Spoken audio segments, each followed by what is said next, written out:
Thanks for the introduction. So yeah, I'm super happy to be here.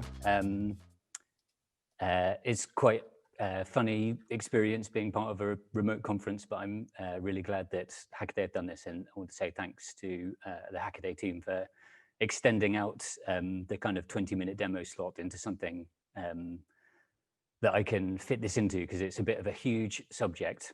I'm really a learning by doing kind of person. So when I decided I wanted to learn a bit more about ASIC stuff, I just kind of jumped into doing the VLSI courses, doing magic stuff. And then there was this big announcement by Google and Skywater for this open source PDK. So one of the things I'm going to really try hard to do is to not confuse everyone with loads of jargon. So this really is a 0 to ASIC course. So let's start at the top. ASIC is a custom integrated circuit. So it's lots of tiny little switches packed into a silicon chip and then put onto a tiny little chip, and then you put that on your board. So the aims of this kind of 1-hour demo presentation is to give you a high-level understanding of what it takes to make a custom digital chip, why you might want to do that, see some of the tools in action for simple design, familiarity with the jargon, to kind of take away this slightly unapproachable aspect of ASIC stuff, and where to find help. And this is the kind of the flow that I'm going to follow through this presentation. So if you could, I'm going to paste this in the Twitch now, in the Twitch chat. If you could fill in the stuff that you're most interested in this walkthrough, then that will help me allocate the time to the stuff that people are most interested in. So I'm going to start off with like a little bit of historical context, talk about digital switches, look at how they are made and packed into these tiny chips, look at the Skywater factory's chip making specification. That's what the PDK is, Process Design Kit. So that provides all the information you need to make a chip using that particular factory's process for the type of process that they've made open source. Openlane is the name of the tool that we use to build the chip. A little bit of a look at digital design with a hardware description language and a bit of simulation and verification, and then ending up with Google's free chip manufacturing opportunity. So this is the one of the things that's most exciting about this is having the actual opportunity to make your own chips. So at the end of this demo, you should have seen the whole thing. If you want to do it, there's links in the resources, all the slides will be shared and so forth for you to get involved. So I'll just look at what the results are. And looks like it's fairly evenly spread. There's nothing that anyone's completely uninterested in, so I'll just go at my kind of the pace that I've been practicing. Okay, so why is a good question. Why would you want to? I think this is going to be a really exciting field. We've seen how open source has kind of revolutionized different technologies, and we've kind of had this going down through the stack. And the next step is going to be open source silicon. So where will this lead? I think that's an interesting question. I think what Bunny Huang is doing with his secure hardware, he's using an FPGA there to prevent supply chain shenanigans. And open source silicon, I think, is maybe the ultimate way of protecting your security. We'll see unpredictable innovation with open source stuff, simpler, more accessible tools, and greater accessibility. So more availability. And part of the accessibility is the cost. So we'll see how that figures into things as well. So when I was getting ready with all of this stuff, it was really blowing my mind at what a crazy field this is. So it's full of huge and tiny numbers. So we've got like tiny feature sizes in the order of nanometers. So we've got meters 1,000 times smaller as millimeters, 1,000 times smaller as micrometers, or microns 1,000 times smaller than that is nanometers, and nanometers is the scale that we're operating on here. We've got huge setup costs, which is one of the things that's held it out of the approachability for makers, for example, or like the Hackaday community. The tiny switches used inside modern chips, Mosfets, they are the most manufactured thing that has ever been made, 1.3 times 10 to the 22, according to Wikipedia, which is totally mind-blowing. And yeah, it's magical in a way. Computers think using etchings and poison sand and measure time using vibrating crystals. So if you're looking for magic, you found it. I like that quote. And my buddy, Niels Mosley, who helped me out with preparing for this and just discussing ASIC stuff, said that it was trying to do a 0 to ASIC workshop was mad, but in a good way. So that's kind of given me hope that it's worth doing something like this. When I first got into learning about VLSI, very large scale integrated circuits, I read this book and it was really interesting. It's quite dated in terms of the technology, but it's very refreshing in the way that everything's open.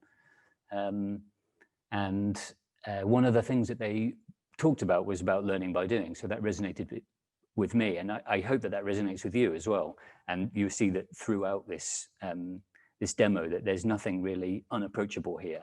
And with the announcement of the open source development kit from Skywater and the new tools that we have and the free shuttle from Google, that actually this is something that is maybe possible for you to get one of your designs on silicon.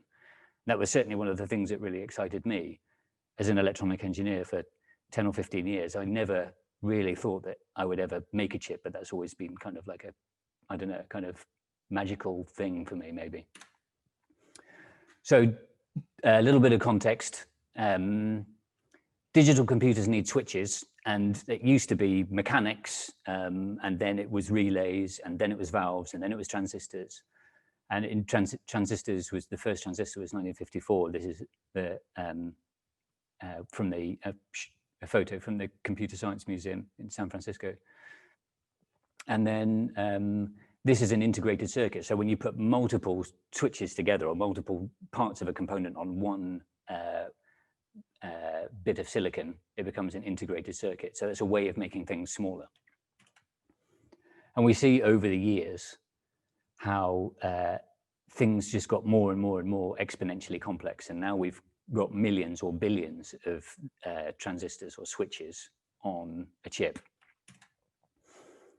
So I'll just play you a quick video here. This is, so we've got a chip here and the top's been etched off, and you can see the gold bond wires that break out this little chip of silicon in the middle with all the patterns actually do the magical work. And one interesting thing here is that this chip is so tiny that it has to be put in this big block of plastic and then bonded with these bond wires for us to actually get those signals out to the real world. And now we're switching from the optical microscope to the scanning electron microscope. We start to see some of the internal structure here. So these thicker lines here are going to be power distribution. And then we start to see all the fine interconnect wires that connects everything together. And then you can start to see underneath those tiny wires, we've got some other structures with some other wires, these slightly thicker ones. That's more power distribution. And then underneath that, we've actually got the switches, the MOSFETs. And this this dimension here, this is a critical dimension. And it's about 1,000 nanometers in this video. And that dimension in the toolkit that we've got from Skywater is about 150 nanometers, so even smaller than this.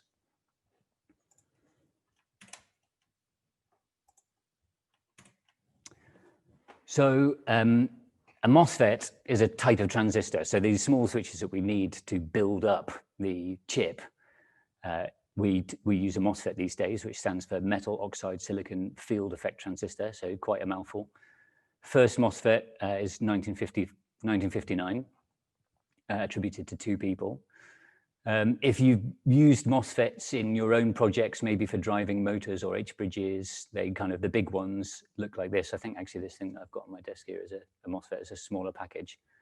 So we have a tiny little chip of silicon, and that on the cross section looks a bit like this, and then it's put into a bigger package, maybe to make it easier to solder or easier to dissipate heat.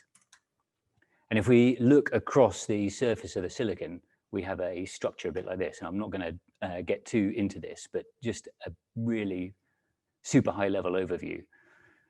The way I think of this is we have a capacitor formed between the gate and the body. So this oxide layer here, silicon dioxide, is non-conductive. Then we have a metal layer here and a metal layer here, and then this semiconductor here.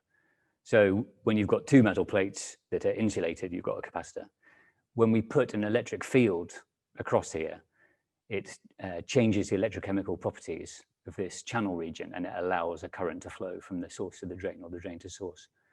And if you look at this picture, it's symmetrical at the moment.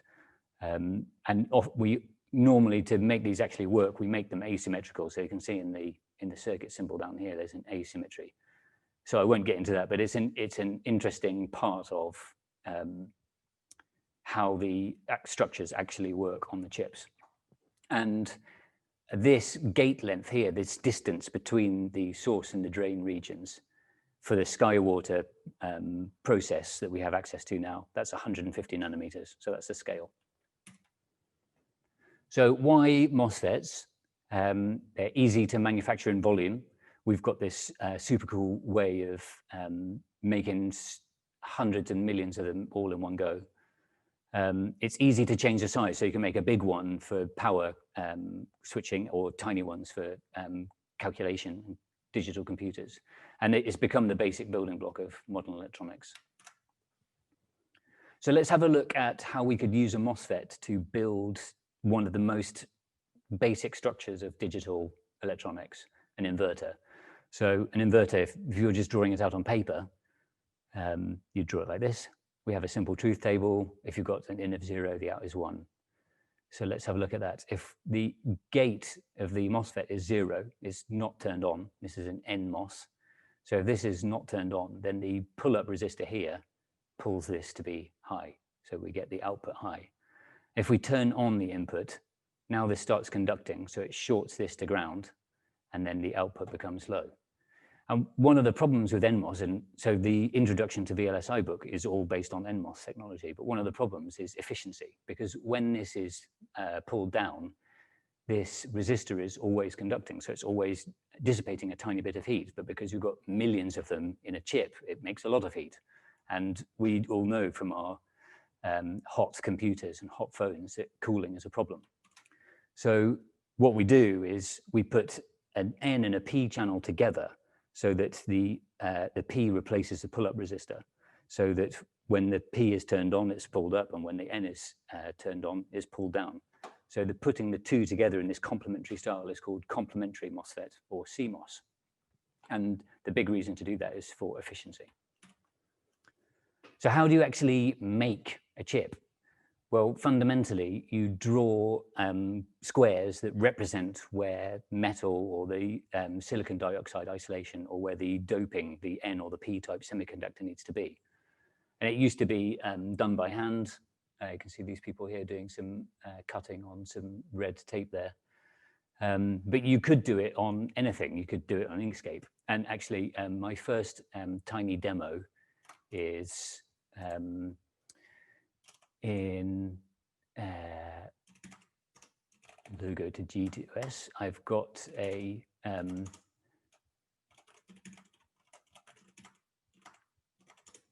little Python script, and it uses a GDS Pi library. We'll get onto GDS later. It opens a logo, rescales it, and then for each of the pixels, it just draws a rectangle using this GDS format, which is the format that we send to a factory, which is called a fab. So if I do make, that runs the script, and we get a custom bit of GDS here, and I can measure this and see that it's 40 microns. So I'm going to put this on one of my chips that I'm sending to fab if it gets past CRC, and we'll be in for a chance of the smallest Jolly Rancher. But you could draw it in Inkscape as you want. The fundamental thing is that you end up with stuff in a GDS2 file format, and that's what you send to the factory. Now, I made a mistake on my practice videos because I thought taping out was actually people taping things, but actually what it means is, my buddy Omer told me, is that when they took the tape reels out of the computers and carried them to the factory, you take the tape out, so you finish doing the work on it, and we still use that term now, tape out.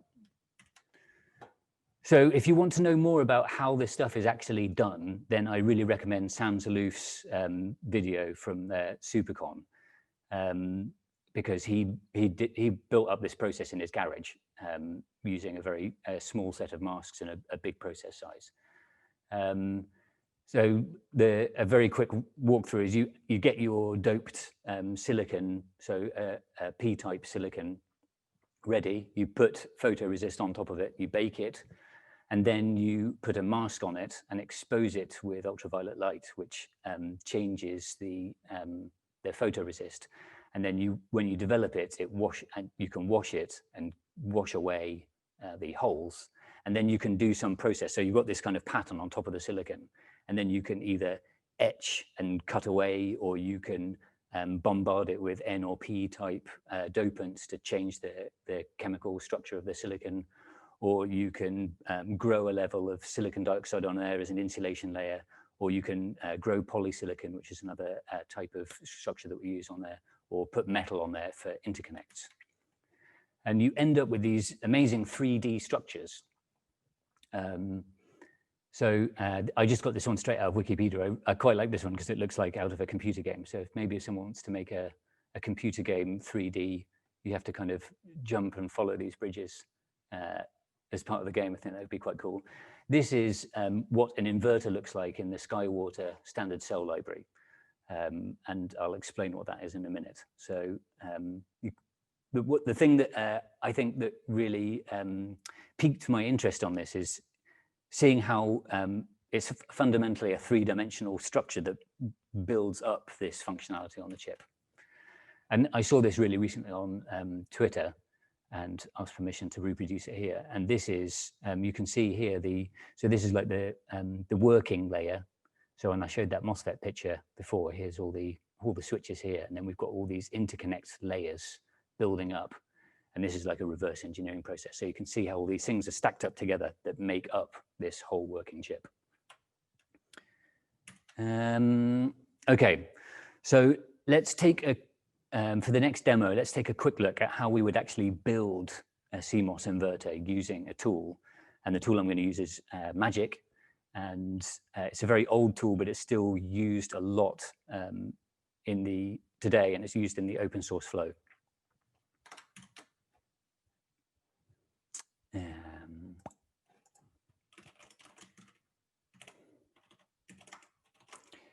So all of this stuff will be, and all the slides will all be linked at the end, and you'll be able to download it all.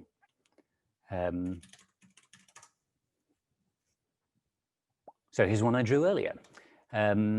But I'll just show you now, if I wanted to make an N-channel MOSFET, what I need to do is draw where the N-type dopants are going to be implanted. And then I need to draw the gate. So that's made of polysilicon, middle click there. And then where they overlap, that forms an N-type transistor. At the moment, this is no good because it doesn't connect to anything. So what I can do is draw some local interconnect here and local interconnect here. And then at the moment, they're just on top of each other, but they're not connected. I need a kind of special via. So I need a N substrate, N contact via for these two.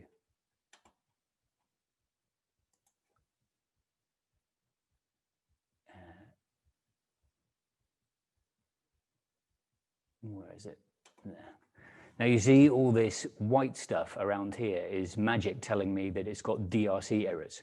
So it's loaded with the Sky 130 process design kit, and part of that process design kit is the design rule check. So if anything is slightly overlapping in the wrong way or breaks a rule, Magic tells you what is the problem with these white areas. So you can see how you could build up a shape like this. And we've got the N channel here, the P channel here, the polysilicon gate, the input connector, the output connector. And then the way this structured bit at the bottom and the top makes this easy to duplicate and make arrays of and lay them out in big patterns. And that's what the Openlane ASIC tool flow makes use of. So let me just quit this and start it again. Now, I know that this is quite small writing, but I'm going to show you something that I think is super cool. So because we've loaded the library and we've got access to all the models of all the transistors, what I can do is ask Magic. So I'm just typing in here, extract. And what that does is it looks at how everything is connected and then extracts a digital netlist. And then I can say X to SPICE, LVS. That loads a whole bunch of defaults, but I don't actually want some of those defaults. I want to turn on modeling of the capacitance. So I've done that by typing X to SPICE C/0. So whenever in engineering, we're always making compromises. Here, what we want is a perfect inverter, but we've seen that when they switch state, they waste a tiny bit of energy. And part of that is because we have a tiny bit of capacitance, this gate capacitance. So every time you change it, you have to charge up or discharge this gate. And that means that things aren't quite so fast, so they take a bit of energy, and that's the downside. And with electronic engineering, often these things are called parasitic. So we have parasitic capacitance. And what I've done here is turn on parasitic capacitance modeling in Magic. And then when I finally do X to SPICE, it extracts all that out into a SPICE file. And then I can do make sim, and that will run this through a simulation where I put a stepped input and output. So the red line is an input, and we've got 1.8 volts at the top here and 0 here. And then this is nanoseconds along here, 0 to 2 nanoseconds. So we've got the red going high and then it goes low, and we see the blue line following it. And if I right click and drag here, I get another one. And I can measure this and see that I've got 1 nanosecond. So by drawing the inverter and then extracting it, doing the model, I can see how fast these things can switch. And the other thing I wanted to show you was here's the current usage. So we can see with CMOS, the current only is used when we're changing state. And this is something that I've been doing electronics for a long time, but I never really thought about this before until I did this. So it was really interesting for me to realize that when you put your chips in low power mode, often what you're doing is doing clock gating. You turn off all the clocks, and then none of the logic can change state. And so your power doesn't get used.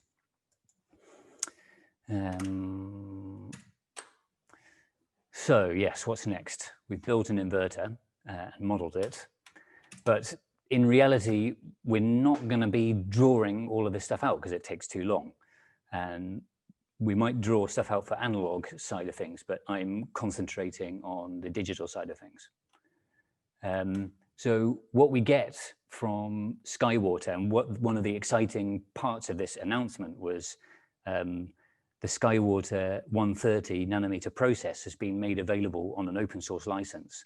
And whereas previously you would need to sign an NDA to be able to use it, and you wouldn't be able to publish your results. Now we can use this development kit, and it contains all the specifications of their process that they need, that they use to fabricate chips. It's called a PDK as part of the jargon. So we've already seen that we've got a DRC, the design rule check, so we can design stuff in Magic and know that it will work using their process. We have behavioral models, so that's what let me do the simulation, SPICE models. And we have this thing called standard cells. So I would never normally want to draw an inverter unless I'm learning. I would use a standard cell. So I can just show you now as another demo.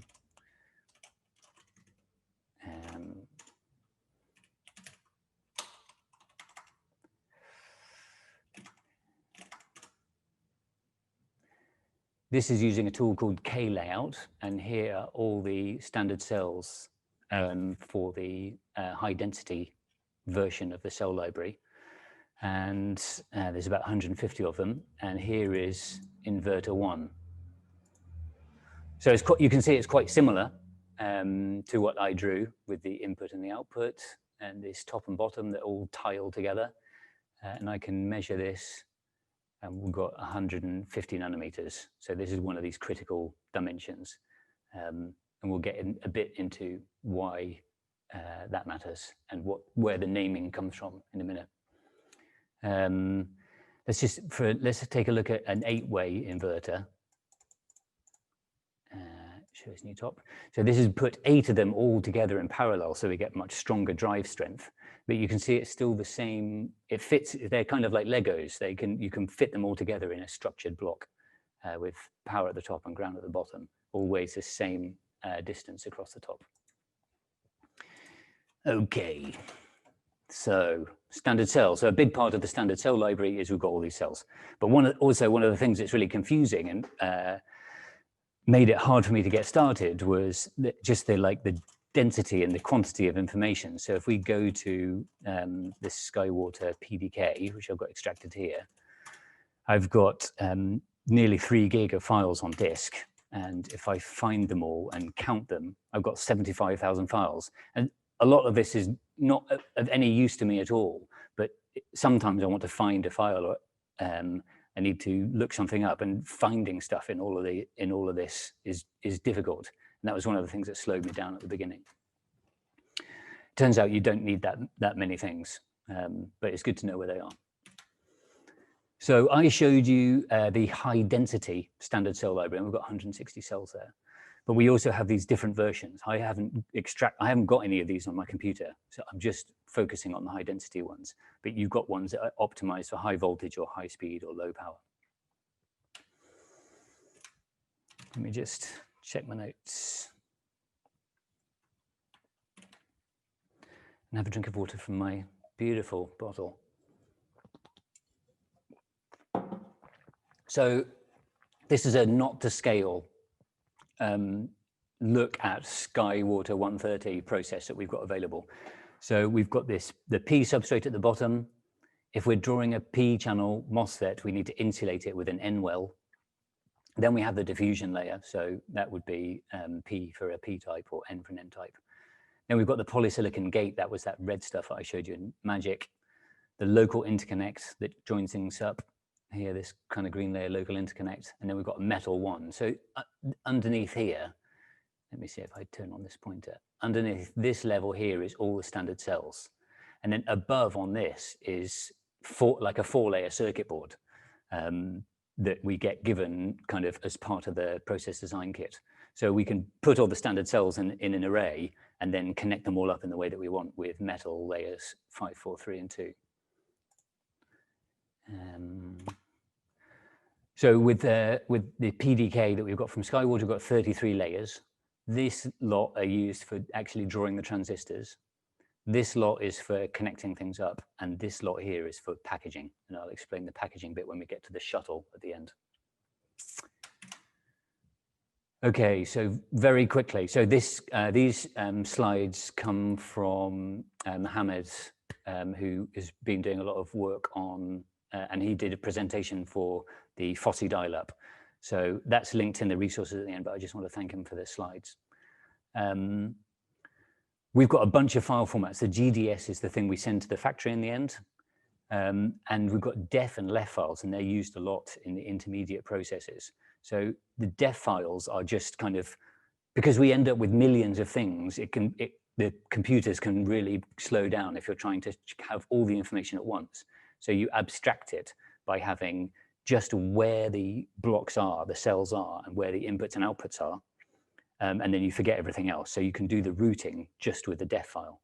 And then the left file allows you to see what's inside that. So you would need to load both of those things together to actually make sense of the intermediate files.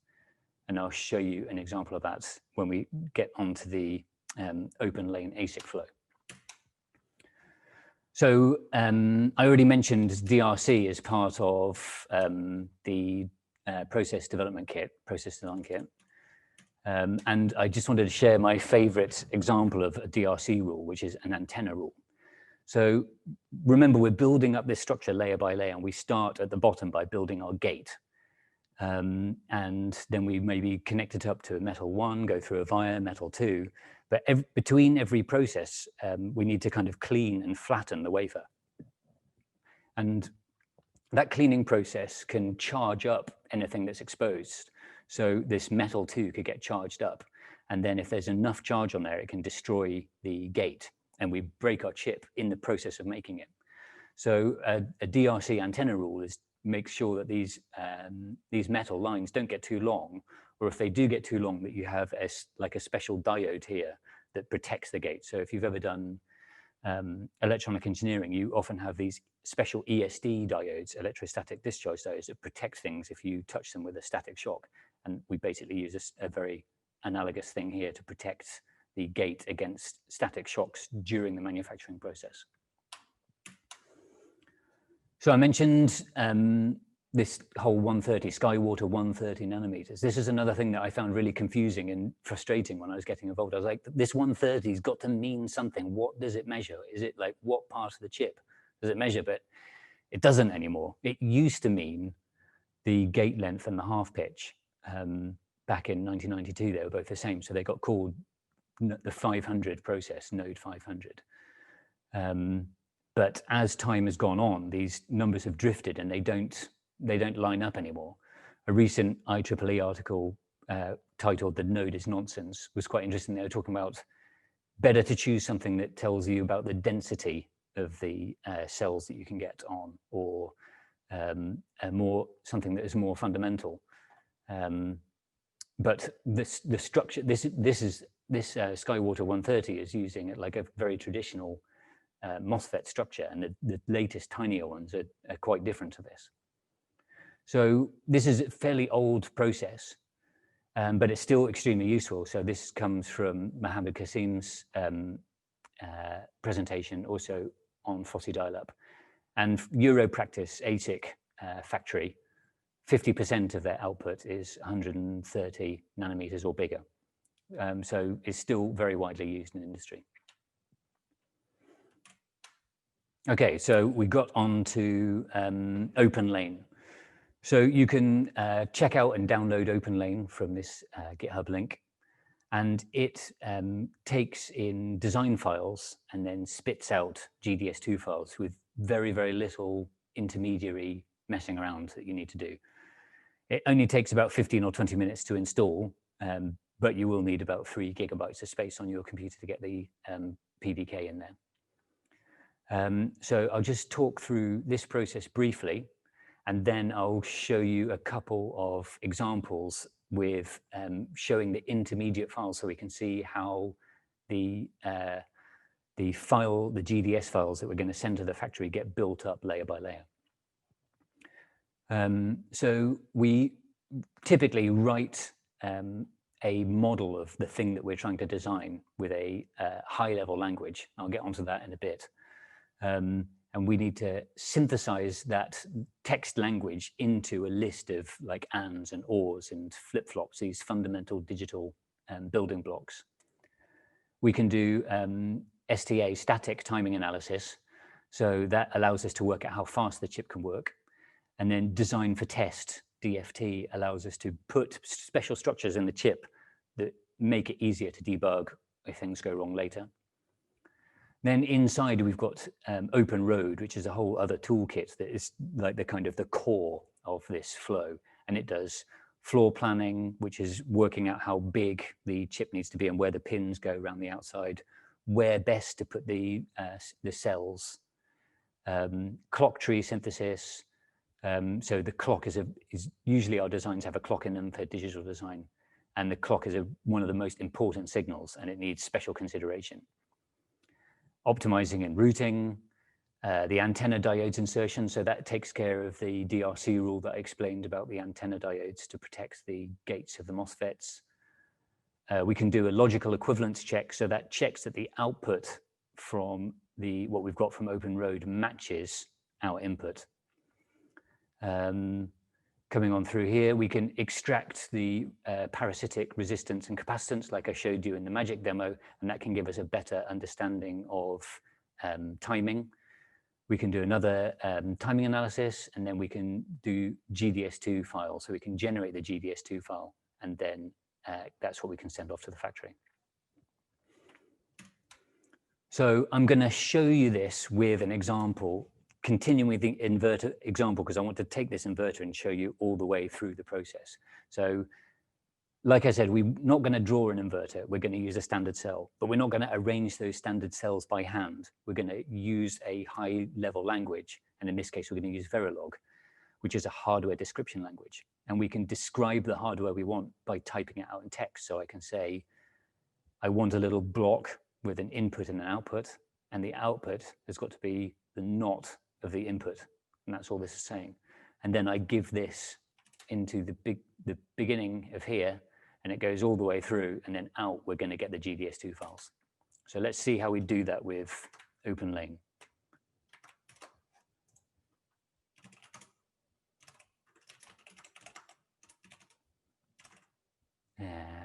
All right, so to start Openlane, I have an alias called start Openlane, which moves me to the right place and starts the Docker. So the way this is distributed is as a Docker. And if you don't understand that, it doesn't really mean anything at all. It just means that we're kind of running we're running the tools inside a virtual environment, which probably also doesn't help.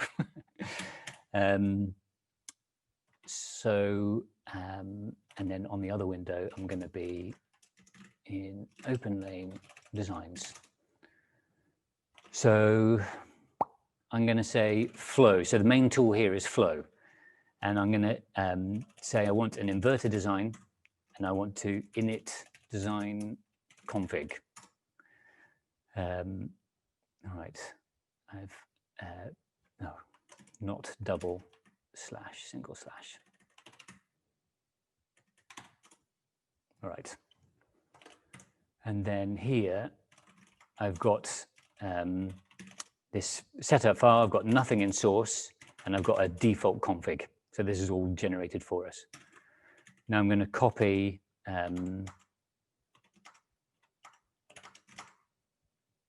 to save time, but show you. There's no magic here. Here's the same file I showed you on the screen. Make that a bit bigger. And then over here, I say flow design inverter, and that's going to run. And while that's running, I'm going to go back up here and show you this. So this is the output of Yosis. So it's read that HDL, and it's worked out that it needs an inverter and got an input and an output. And then I can also look at, after the mapping to the standard cell libraries, now it's chosen this Sky130 high density inverter 8, and that was the one that I showed you with the 8 inverters in a row within it. So now we've got the actual standard cell that we need. Let's see how OpenFlow's gone. Okay, it's failed. So I knew this was going to fail, and this is very much part of the process here. So you're going to get a failure on something, and then you're going to have to try to work out. So what I do is ask my questions in the Slack channel. And then helpful people help me understand the errors. So what this is saying is that basically the design is too small. The default config works very well for normal designs, but actually this design is so small, it needs a couple of changes. So back in the inverter, let's edit the config file. And we need to change the density. And then I can run the tool again. And this time we're hopefully going to get a bit further. All right, let's take a look at the log. So this is the output from Yosis. So it's telling us, okay, there's the standard cell it needs. Oh, and we've got another fail. And this time it's saying clock tree synthesis, CTS. So our design doesn't have a clock, so actually we need to turn off that. So again, this is something that you wouldn't need to do normally. There we go. So this inverter design is now part of the demos inside Openlane. So you've got access to this. And here we're just saying there's no clock and don't bother about the clock port. Okay, so third time's a charm. Just as well, this is a super quick one.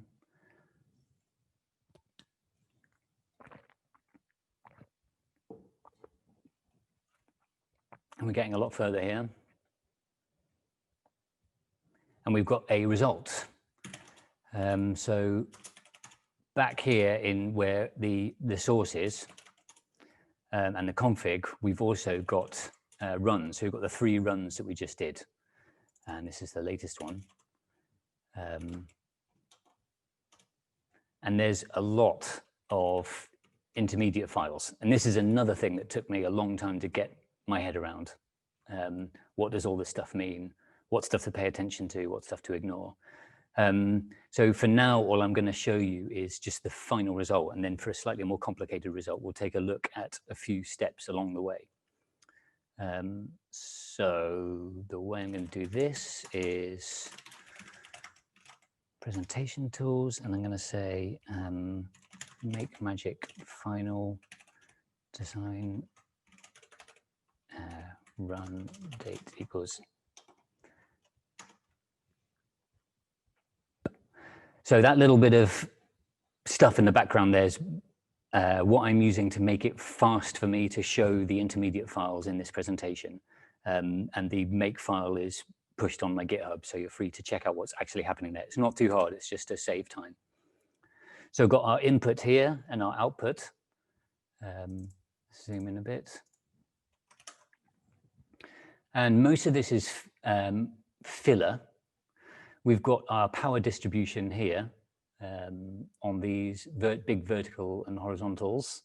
And then we've got thinner horizontals for the power and ground. And you can see here, this is where the standard cell fits in. And it's a def file at the moment. So we're not seeing any interior stuff to save cycles on the processor. But I can select that, press X, and then that shows me. So this is the same thing that we saw earlier. Zoom out. And then these things, all this decap, these are decoupling capacitors. So it's all basically full of decoupling capacitors. And this whole thing, if I type B and go here, this is telling me it's 20 microns by 20 microns. So absolutely tiny. We've got 10 million square microns to play with in the Google shuttle. So let's now move on to describing circuits with hardware description language. So I started off with that with the inverter design. Now I want to show something a bit more complicated and then run that through the Openlane flow and show the intermediate files, a few more steps. So we're trying to model hardware, and it's kind of split up into 2 things. We've got combinatorial circuits where you've got lots of AND and OR gates where as soon as you change the input, the output changes. And we've also got sequential circuits where the output doesn't change until you get a clock, and those are kind of built up with flip-flops. We've got various different options to use here. Verilog is probably the most common, especially in the States. And we've also got these kind of meta languages that are often Python libraries that generate Verilog for you. Yeah, there's a lot of choice here. I'm sticking with Verilog because it's the most well-known and the most well-supported. So let's make a slightly more complicated digital design. Let's make a 7-segment second counter. So we're going to have a 16 megahertz clock come in, and then we're going to build an ASIC. And when we put a 7-segment display on the back end of it, it's going to count up 1, 2, 3, 4, 5, 6, 7, 8, 9, 0 to match the seconds. So inside the ASIC, we need something that can count up to 16 million. So every time this clock triggers 16 million times a second, we count it. And once that counter gets up to 16 million, we can send a trigger to a digit counter, and this will count from 0 to 9. And then we'll make something that takes that 0 to 9 and then decodes it into the segments that we need to have on our 7-segment display. And then we'll walk that through the whole Openlane process.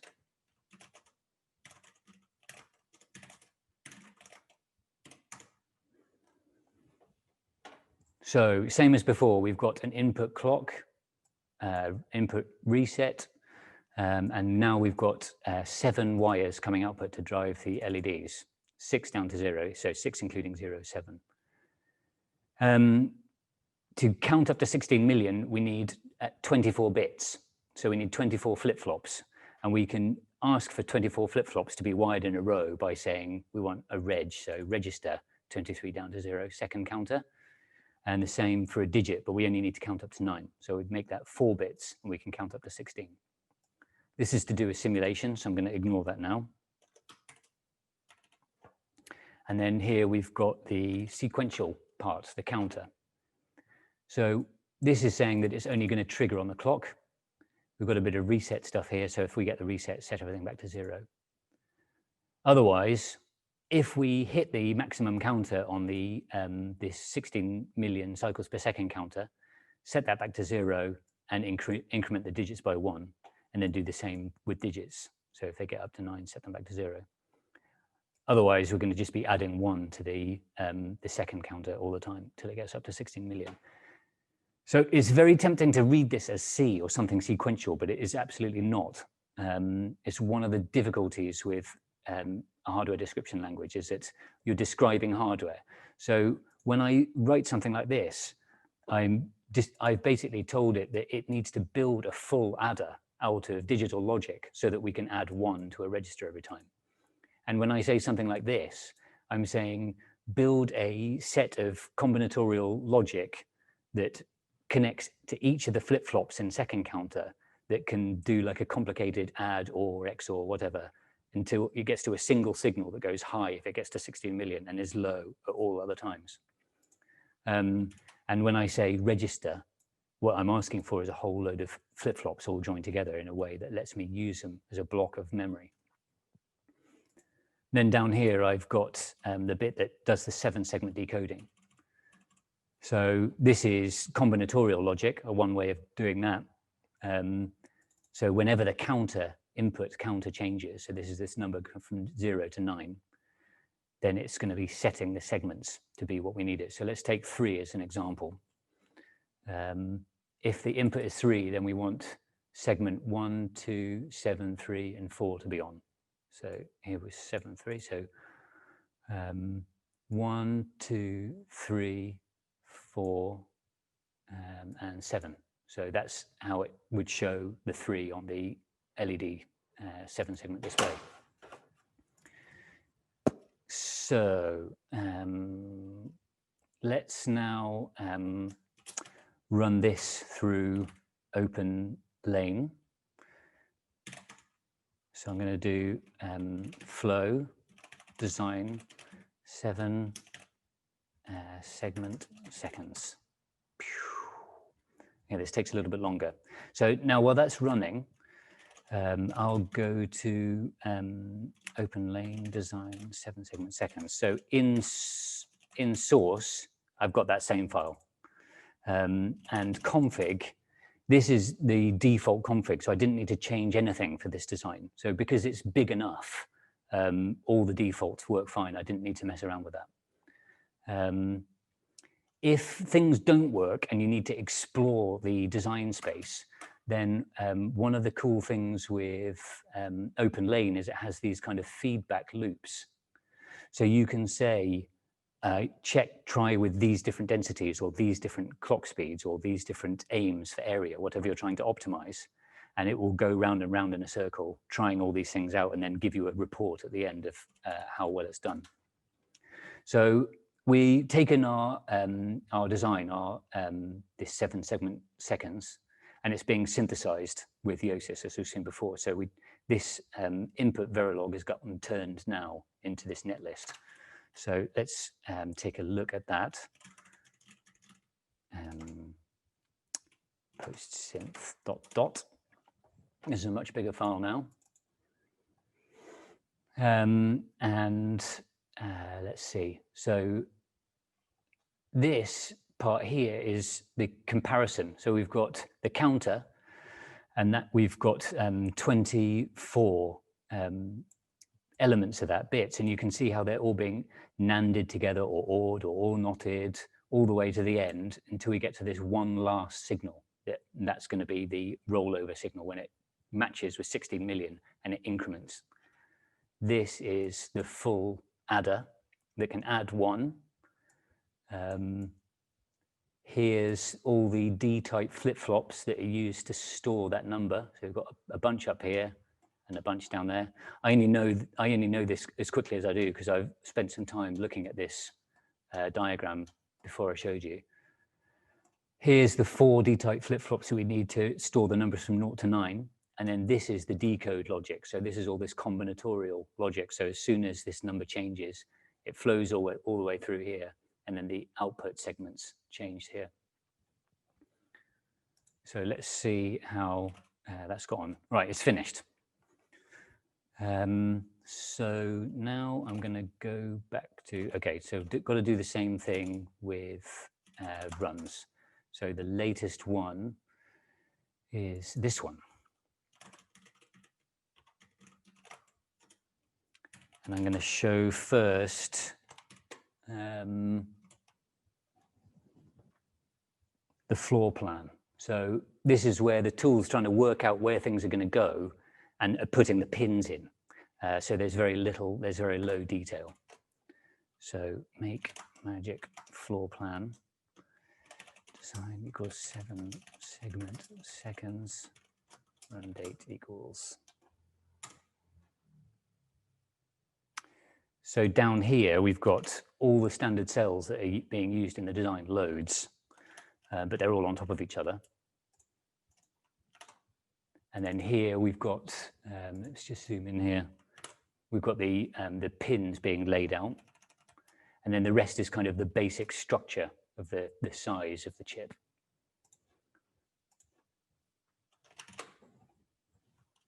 Then we've got like a coarse and a fine placement. So all those standard cells are now going to be put in the right places. So I'm going to say magic replace. This is one of these intermediate files. So now things are kind of roughly in the right place, but they're not lined up on the grid. So we can't route them yet. You can see they're all kind of overlapping each other in not a great way. And then we'll look at the detailed version. So that is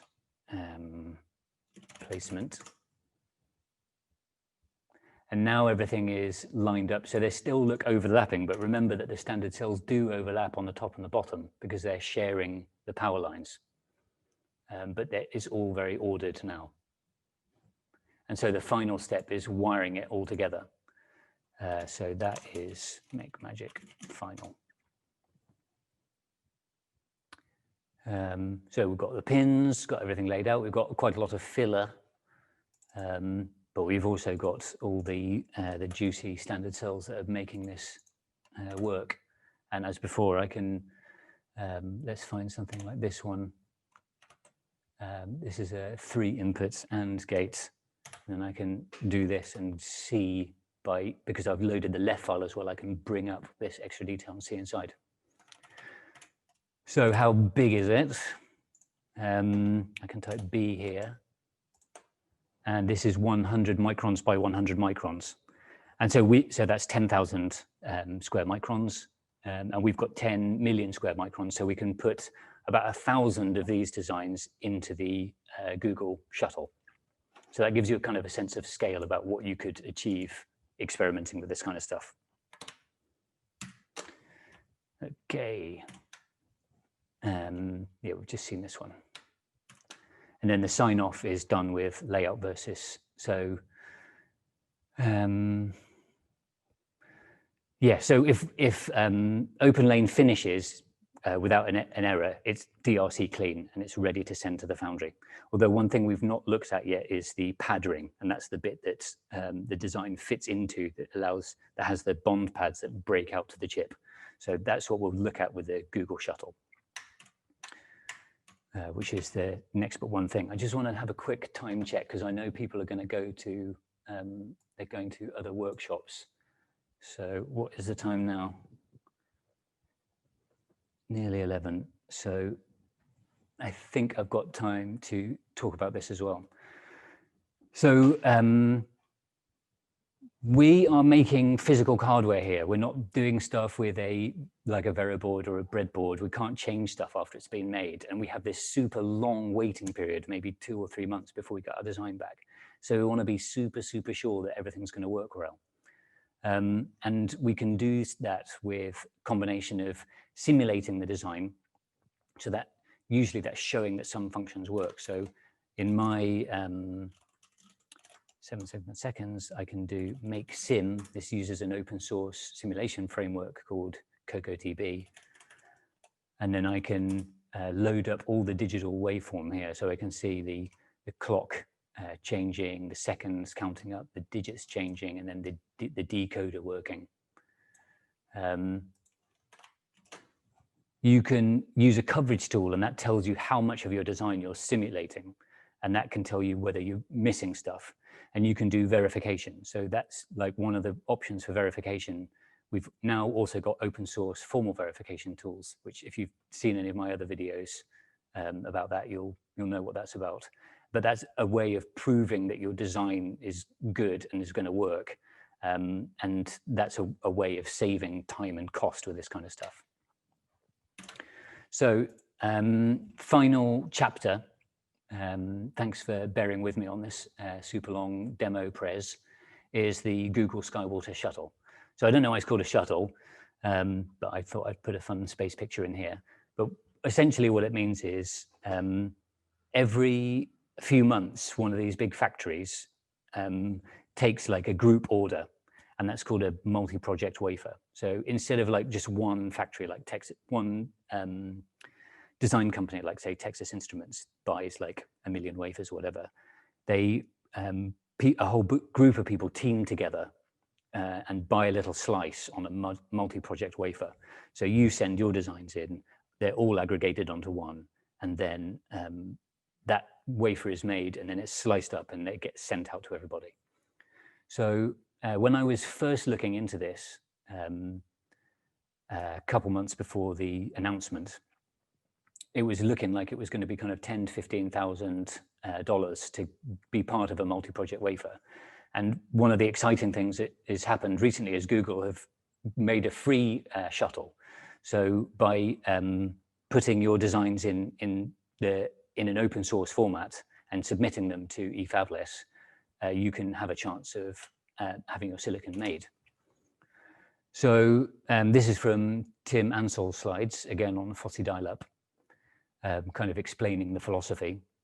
Your design has to be open source. There's about 40 slots, and then each of those slots is going to get about 100 or 150 chips back. The first run is soon, so end of November. That's the current date, although we're still waiting on a few critical things like the pad ring and the I/O pads. That's being done right at the moment, right now. And that's going to happen every quarter if there's enough demand. So I hope one of the outcomes of this demo is that people get involved and make sure that there is a demand, and that will make sure that there's more of these shuttles running in the future. So let's have a quick look at the harness. So your design is going to go in this mega project area. So this started out as 10 square millimeters, so about 3 by 3 millimeters. But it's shrunk down a little bit by now. But when I was doing the calculations and sorting out this presentation, it was a bit bigger. And then there's like a whole bunch of support circuitry. And the idea here is a way of kind of supporting, giving common support for your designs. So we've got a RISC-V processor on there, some RAM, some I/O, ability to read programs off the flash. We've got a logic analyzer built in, a wishbone bus, a whole bunch of support stuff. So if you add like this design for testing, we can like read in or set things using the RISC-V processor. And then this is where your design is going to go. And then all of that's going to be packaged on a wafer level chip scale package.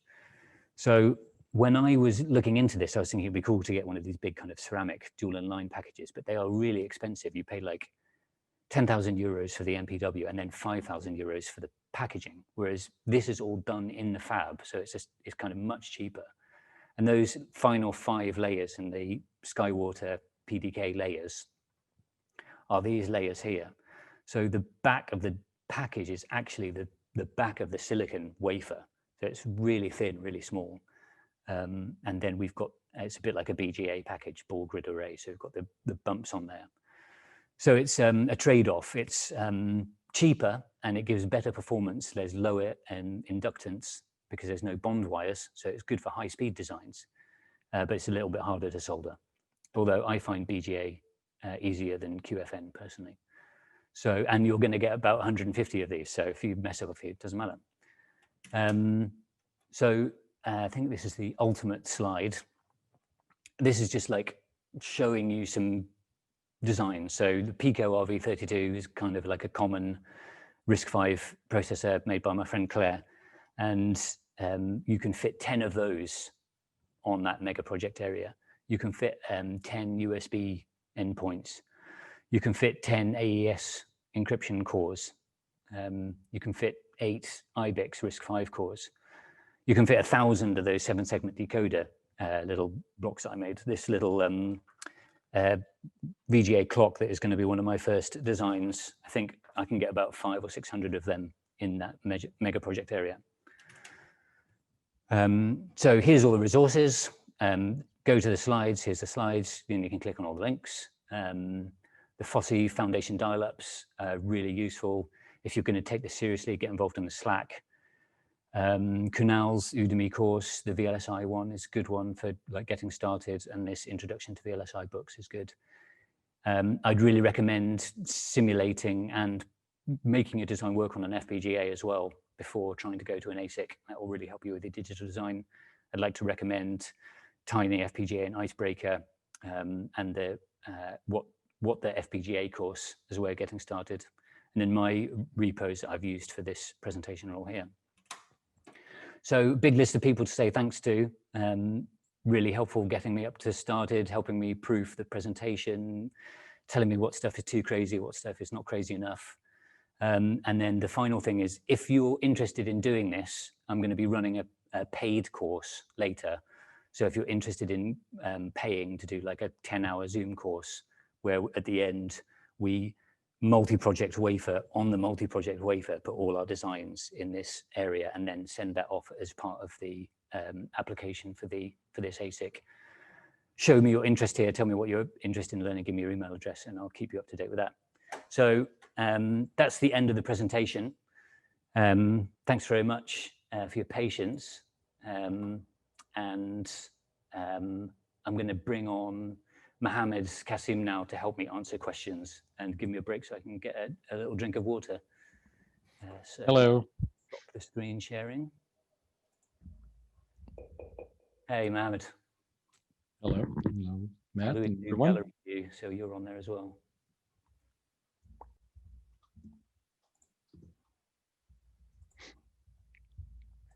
So I'm on Twitter, not Twitter here, Twitch. So if people got questions, feel free to just bang them in the Twitch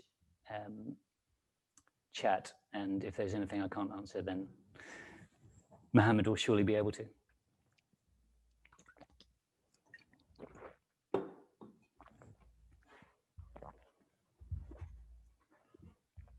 Oh, good. Got a shout out from Horizontal. Thanks from Line. And thanks El Viejo Adi for putting the link in there. Verilog or VHDL, yeah, that reminds me of the slide from the last Hackaday Supercon with the badge, and Sprite TM said the VHDL stands for very hard, difficult language. So VHDL is getting supported, but is not very well supported yet, I would say. So Verilog is still the one to be going for.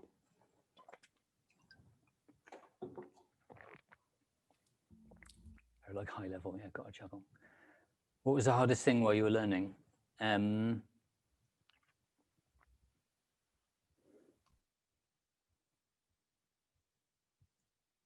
think, yeah, just getting like, yeah, it's so deep. There's so much technical jargon. That was one of the big reasons why I wanted to do this, was to try to unpack everything. And then I heard a really good podcast called Ologies, and it had Bill Nye, the science guy, on it. And he said about how you should never introduce terminology and then explain it. You should explain the thing and then say, here's what it is. So that's like what I tried to do with saying, as a way of making NMOS more efficient, you put two MOSFETs together and then they become complementary, and that's what CMOS stands for.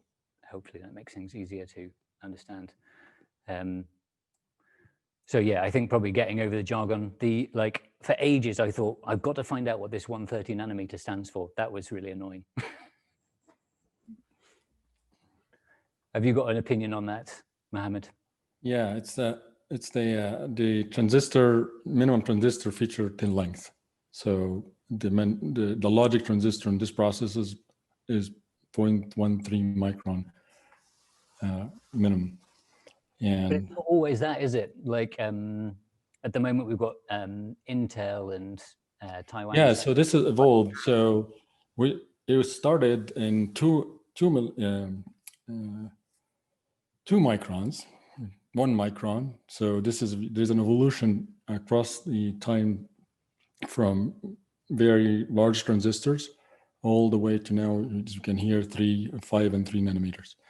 The technology, as you get down beyond that, maybe 20, you start getting the optics start to be crazy. So there is a lot of investment to actually make it work at this length. And that means you can get the transistor as short as 130. Mohammed, there's a question here that I think you'd be the best person to answer, which was, where are we at with the IOs? How are the IOs handled? So the IOs are actually, right now, the IOs are finished. They have not been released yet, but they have been finished. At least the set that is associated with the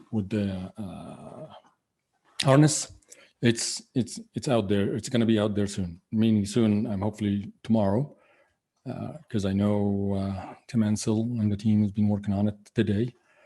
And so one of the things that I want to mention, if you're going on the shuttle and you have a design, you will not need necessarily to play with the IOs. If you're building your own design that is completely from scratch, you will, of course. So just if you case for the shuttle, we're asking people to focus on the box, and we're actually probably releasing in a couple of days a new version of the design that has a little bit more area for the user space at the expense of other area as functions that we didn't want to have on the rest of the chip. So stay tuned for that.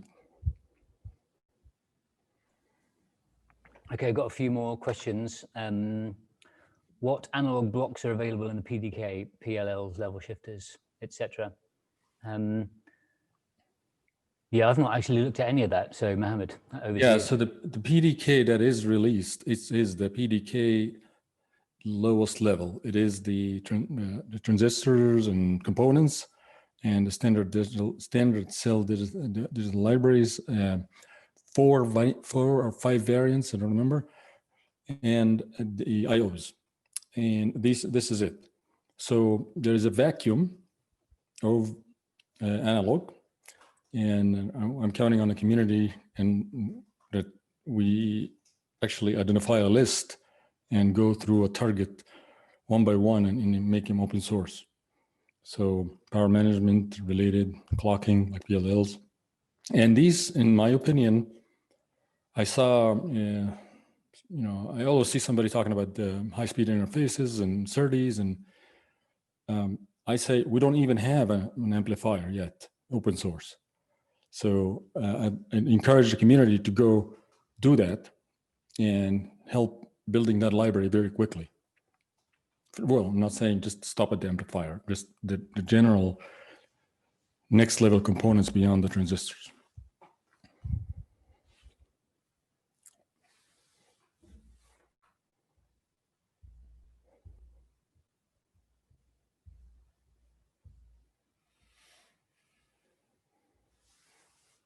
So one question for me was, what design am I working for the my first application? So I showed this like little VGA clock, which is, well, I just pulled the power out. I'm going to put, I've got a few other people that I've been working with who are putting their own designs in. So there's going to be a frequency counter, something like an SPI multiplexer that someone's using for a Raspberry Pi cluster. I'll definitely put a little Hackaday logo in there. Yeah, I'll probably try to put maybe 4 or 5 or 6 things in because there's so much room.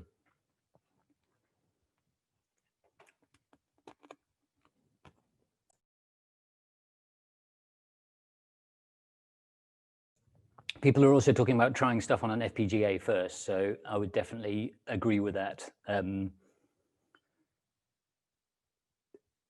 Simulation can take you a long way and verification, but sometimes you get this mismatch between the simulation and what is actually happening. Like you get these weird metastability or clock domain crossing problems that are not trivial to solve, and they can show up on real hardware. So running stuff on an FPGA can give you a little bit of an insight whether that's going to be a problem.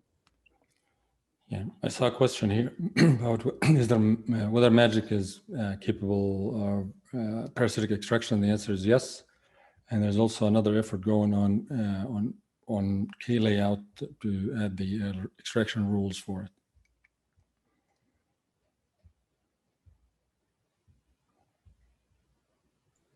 And what about an open source FPGA? Yeah, that's in progress. Do you know if that's going to be in the first? Is that going to be ready?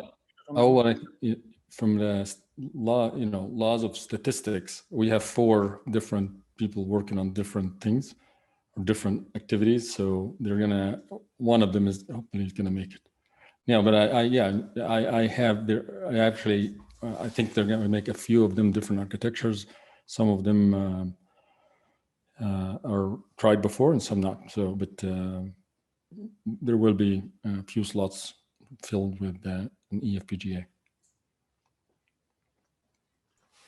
Are they going to make their own like standard cells for FPGAs? Like, are they building a lookup?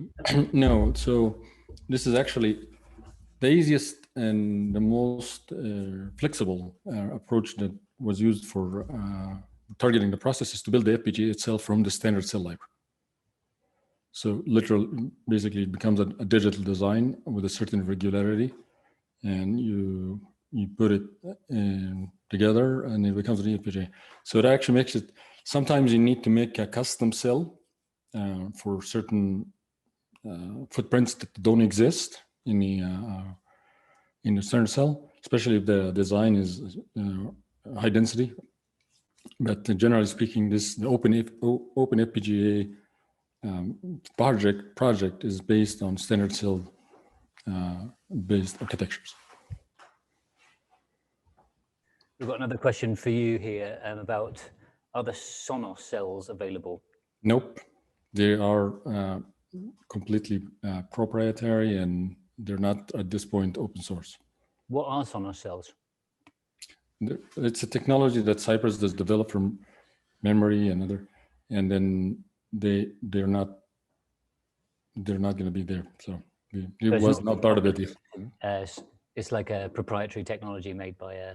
Well, it was not made open source in the context of this project.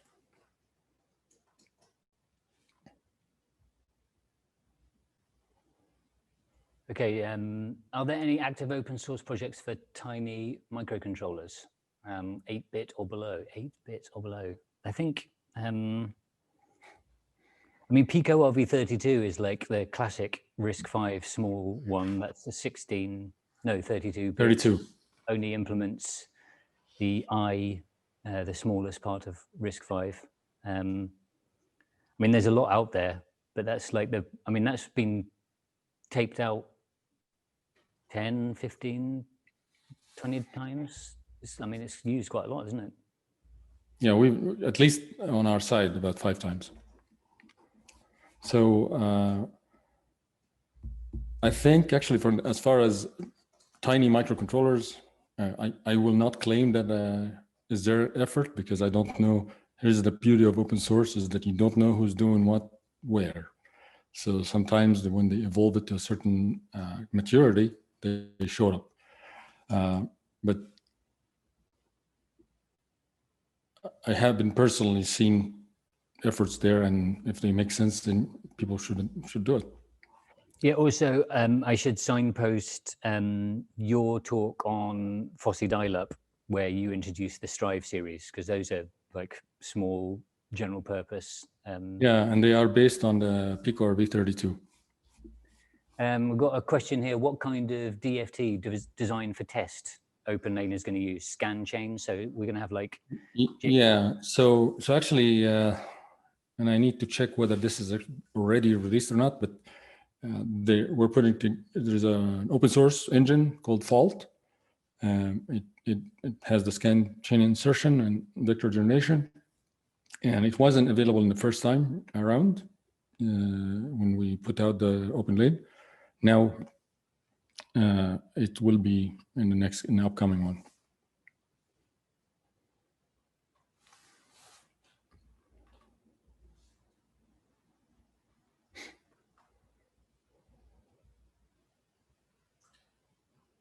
Here's an interesting one. Can standard cells be drawn by other shapes other than rectangles? As long as you follow the design rules for manufacturability, generally yes. However, in the design rules, there are layers of criticality. Some of them are manufacturing rules that are hard rules that if you don't meet them, you get a failure, or short circuits or things like that. There are other rules that are potentially waivable, so that you can do more. You become more flexible to violate the first level. However, in general, at the standard cell, you can actually build the standard cell without violating the rule in any shape. And if you've loaded the DRC inside, say, Magic, and you've loaded your GDS file in Magic, then it will tell you if you've got a DRC problem there, won't it? Yeah, and then part of that actually is instead of loading into Magic where you suffer from the display refresh and on the different layers, we also wrote a few wrappers around Magic and potentially around key layout for inline DRC would give you a report. Or with Tickle. Yeah, well, it's just a wrapper around what Magic is doing, and that applies to extraction as well. Okay, here's one for you, Mohammed. Do you guys have inverters with shifted thresholds in your library? So I'm going to admit shifted threshold. I don't know what that means personally. Yeah, I don't know what that means. It's either a second threshold, different threshold voltages, or maybe it's the threshold that is modified with pocket implants so you can reduce leakage. So, I mean, there's the high voltage standard cell library, right? Well, I just saw the comment here. So the high voltage standard library exists, but shifted, I don't know if you're talking about level shifters. Yeah, I thought you're talking about threshold voltage, but level shifters, yes. And some of the IOs have, so because the IOs are tolerant all the way to 5 volts, 5 point something volts. That'll make it easy to do breakout boards. Yeah, I'm really looking forward to having a little PCB with a plug-in oscillator and a few PMODs and this little ASIC in the middle. It's going to be super cool. We're all looking forward to it. It's very exciting. Yeah, it's very exciting. Yeah, it's never. So we're looking like we're on track for end of November for the first shuttle. Yes. So let's say that my submission gets accepted on that. When do I get the chips back? So from typically, I mean, there's a window of 76 days just to get wafer out. So not packaged, not, and so there's a little bit of lead time on as well. So 76 days is roughly 2.5 months, right? So you're talking about February, maybe early March, packaged. Fantastic, in time for my birthday. Good.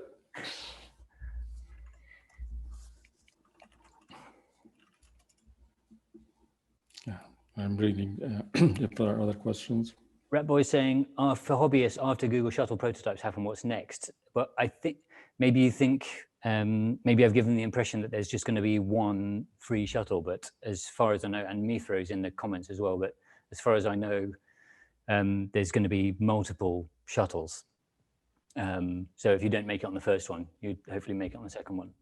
Yeah, and one of the interesting sides is that there are the foundries, and generally they offer for some specific designs when the business need matches what is being designed, but we wouldn't depend on that 100% because you don't know whether that's going to align or not. But if you actually do something, our experience is something that potentially goes into the foundries library as an advantage, as a competitive advantage, then they would help you prototype it so that they can improve it and put it in their library, and they also make it as an available part of their portfolio. So the clarification is you've proved that your design works on the shuttle, and then you want to scale it. So I guess the answer there would be you have a chat with yourself at eFabless. Like if you wanted to now make an order for 10,000. Well, any scale that for this one, we need to be, it's going to be very clear. It's a certain number of units, right? And if the design, Caravelle, the carrier chip, as well as the design, and it becomes of course, yes, this becomes will be the interface to the foundry. Okay, so I think we're going to have just like a couple more questions because I want to be off the air in time for people to get to the workshops. Another one from PDP7, Drew. Hi, Drew. We didn't have that chat, but let's do it soon. What process node would be needed for RISC-V 64GC implementation like Rocket or Ariane? I think that you could use this. There'd be nothing to stop you from using this process. I mean, you would want to run it through Openlane and find out how big it is. But if you can fit 10 Pico RV32s in, you've probably got room for a bigger processor. Have you tried 64-bit RISC through Openlane, Mohammed? Well, the process is, well, there's a process and there's the flow. So the process, yes, I mentioned before, this has been used more than 15 years ago in high-speed processors, but they weren't. Now the flow itself, maybe I need to check whether the team has tried it on one of them or not, but it's I don't see a reason why not. We just thinking area, like I don't know. It depends on how. If you want to know whether it's going to fit in the user space in Caravelle, then the only way to do it is to do it, and basically try different configurations and see how much you can get. So Drew, download Openlane, put it in, run the tools, and then look at the Yeah, and as far as the gate count, we were able to get all the way to like a 900,000 gates with a not with of course a design that we made it just in a way, but it's because it's not exactly an architected design. The results may be different from different for different architectures being synthesized. Okay, so last one, I'll just try to address one from Tommy Thorne saying RISC-V64 without caches isn't that interesting, because I just want to say that one of the other FOSSI dial-ups was about Open RAM. So there's a different process for building big memories that uses a more efficient, in terms of area, process. So definitely check that out. So I think this is the sign-off time. So I just want to say thanks to Mohammed for helping me out at the end here. I really appreciate you being on hand to answer any questions I couldn't do. Thanks everyone for staying tuned for a whole hour and a bit. I know it's super long. I hope it was interesting, and hopefully I'll see some of you on a Zoom course near you. Ching. Great. Thanks, Matt and Mohammed. It's been a pleasure having you today. I guess we'll see everyone in the next one. Okay.